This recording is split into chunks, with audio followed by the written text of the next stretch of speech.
Hello.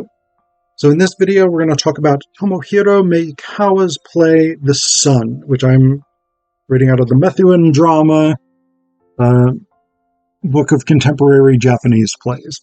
So this is a play that came out in 2016, or they have the 2016 edition in here. I think there's been multiple versions of this.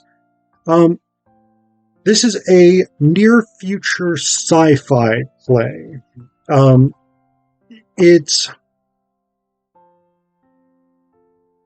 It's kind of interesting because, like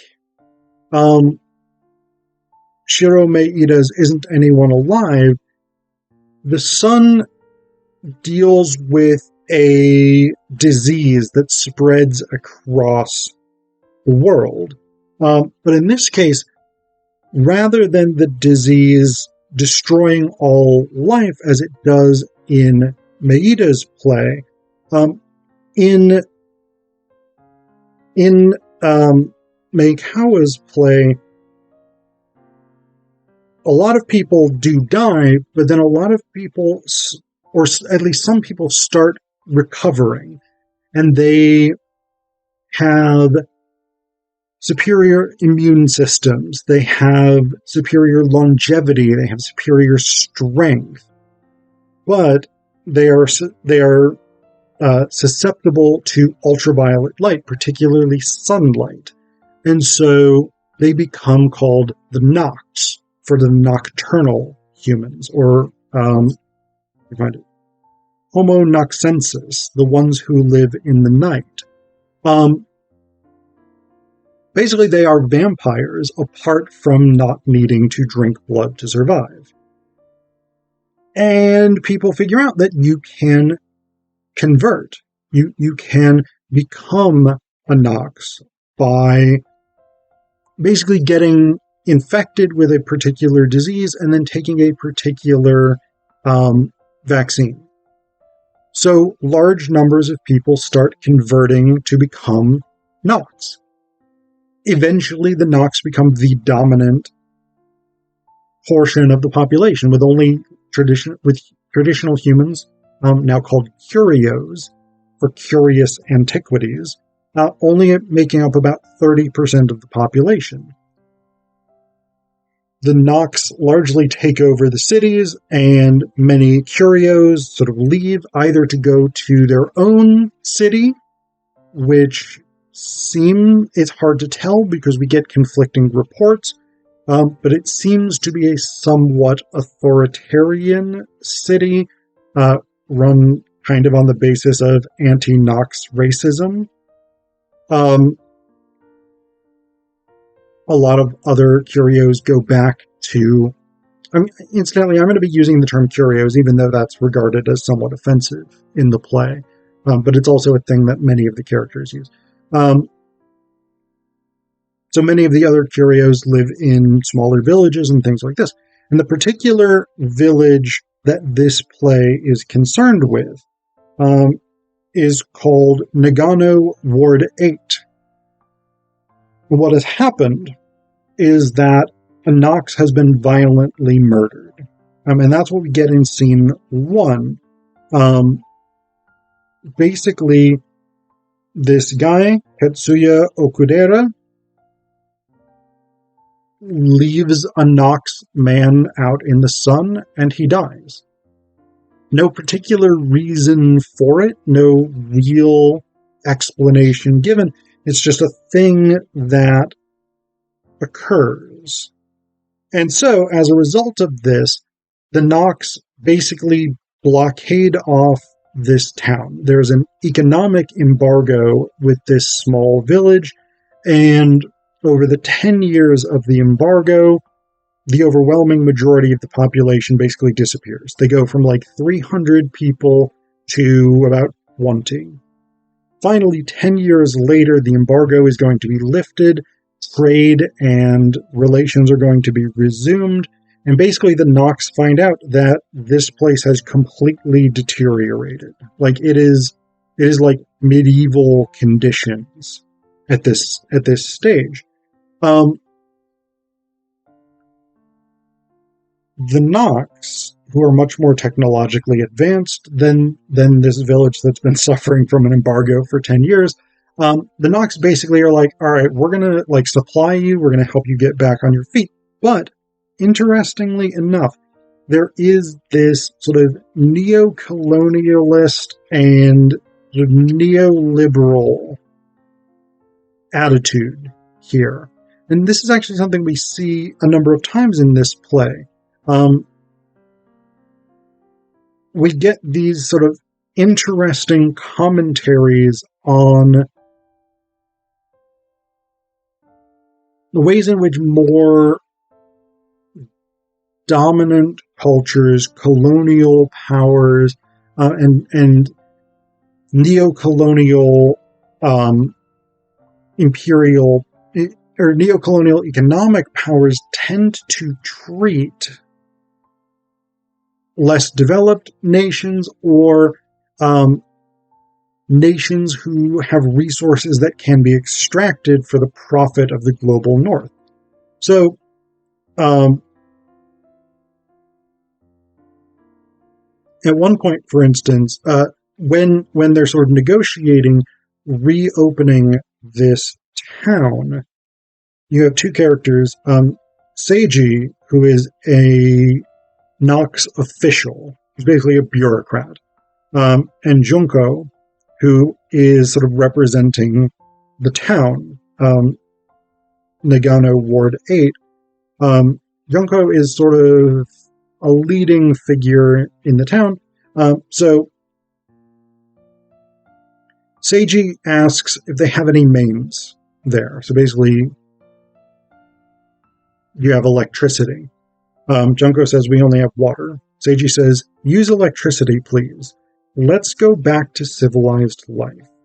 We'll start sending commodities. Buses will start running from next week. You can enjoy shopping in the city at night. Junko says, okay.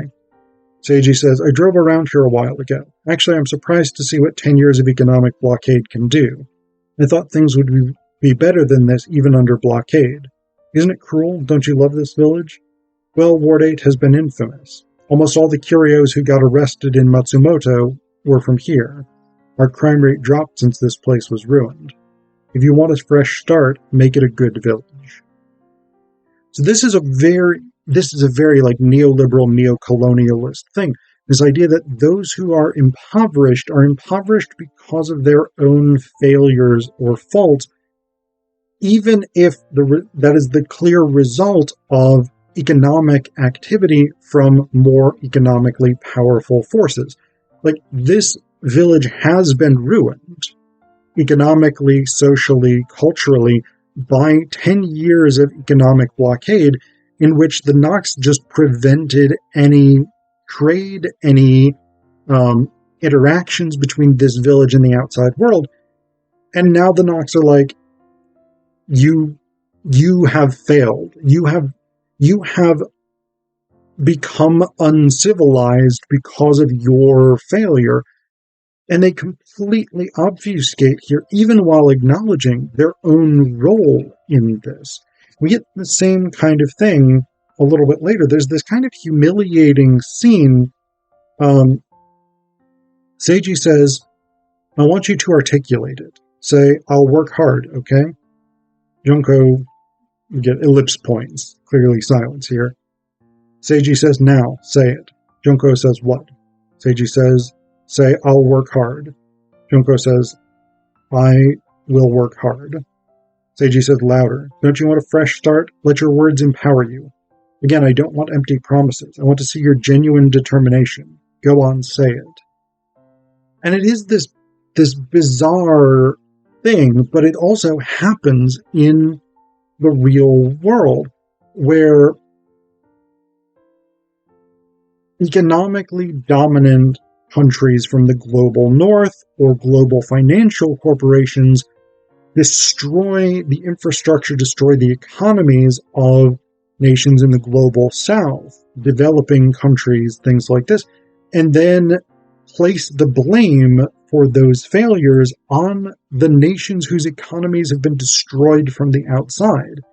And they, in order to get economic relief, They will often force those nations to take responsibility for the detrimental actions of the people from the global north.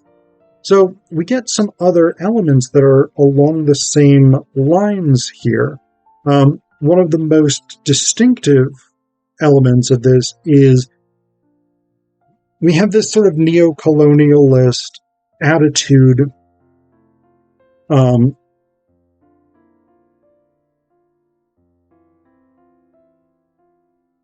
have Morishige, who is sort of border guard that the Nox post between Nagano Ward 8 and the Nox City.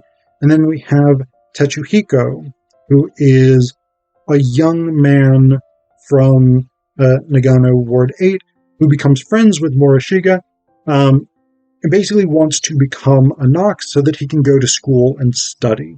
We have this bit toward the end. Morishige is very interested in the curios. He's interested in their culture. He's interested in their art, things like this, because the curios produce art in a way that the Nox just can't, for whatever reason, and it probably has something to do with mortality, with disease, with the threat of death, etc., etc. So, but Morishige he tries to undercut the idea that there's a serious consequential distinction between the Nox and the curios. And he says, we're all the same human race. Tetsuhiko says, that's what I'm saying. We're not the same. You'd mentioned that before essence. And I thought about it, but I couldn't find anything like essence anywhere. You're confusing things with that word. You're making things confusing, thinking I don't know words. Morishige says, I'm not confusing things. Okay, so let's say there's a difference, but that doesn't make one superior over the other. Tetsuhiko says, you are superior. Why does everyone want to become a Nox? You make fun of curios yourselves. Morishige says, there are people like that, but that's why I want the Nox to know more about the good things about curios. Tetsuhiko says, there's nothing good about us. Morishige says, you guys are great. Animals, plants, water, the wind, they're all the most beautiful under the sun. I've only seen that on the screen, but I think curios who live in such a world are wonderful. Tetsuhiko says, you're only looking at the good side. Morishige says, you're only looking at the good side of the Nox. I was against you becoming a Nox. The number of curios is decreasing. Curios' culture should be preserved. I want to protect the curios. Tetsuhiko says, rubbish. It's just the same as what you said about the school. You can say such a thing only because you're a Nox. You're looking down on me.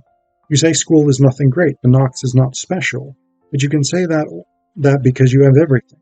You have the knowledge and the mighty body, and you want to keep them to yourself. I want to get out of from this tiny world. I don't want to get sick or grow old. I want to be a Nox now. You want to protect the curio? It's not fair. In the end, you're discriminating against us too. And this, I think, is a really interesting bit, because there is this sort of there's this problematic approach to globalism, especially I would distinguish between globalism and cosmopolitanism, in part because I would assign the sort of economic, the profit-seeking motive to globalism, and I would assign the ethical aspect of embracing the value and the validity of other cultures to cosmopolitanism, but both of them suffer from this potential pitfall of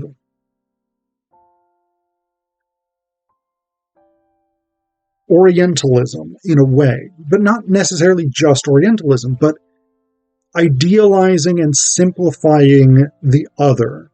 So, like with Native Americans, First Nations, Canadians, Métis, Inuit, things like this, you have the idea of the noble savage, right? The indigenous person who is deeply in touch with nature and lives in harmony with the world around them, etc., etc. And this is true to an extent, right? This is a component of many North American indigenous cultures, but it's certainly not all there is to them. These people in these societies were complex and are complex. And this desire to simplify them and preserve them in that image, that simplified image, is itself a kind of problematic racist gesture without intending to be racist. It intends to be sort of benevolent and preserving, but it diminishes the complexity and the uniqueness of these societies and paints them as sort of simplistic, one-dimensional societies. And so we get the same kinds of things in this play. We get these same kinds of thematics. And the other theme that I think is really interesting that gets mentioned here, the Nox have a birth rate problem. Either the Nox find out they can't have children, or they have children who are curios and have to be converted to the Nox. There's very few babies who are born as Nox. And so a lot of the Nox parents have to buy curio children in order to raise children themselves. And this is a really significant thing because Japan, now the West in general, and Japan as part of the global North is kind of included in the West, even though it's about as far east as you can get before hitting the Pacific Ocean. But Japan is technologically developed, and it's part of the global economic system that is the global North. The global North across the board has kind of a birth rate problem with declining birth rates, but Japan has seen this much earlier than countries like the US and the UK. So this has very much been on the radar in Japan for a good long while now. And so bringing that in the context of the Nox, I think, is a really interesting problem here.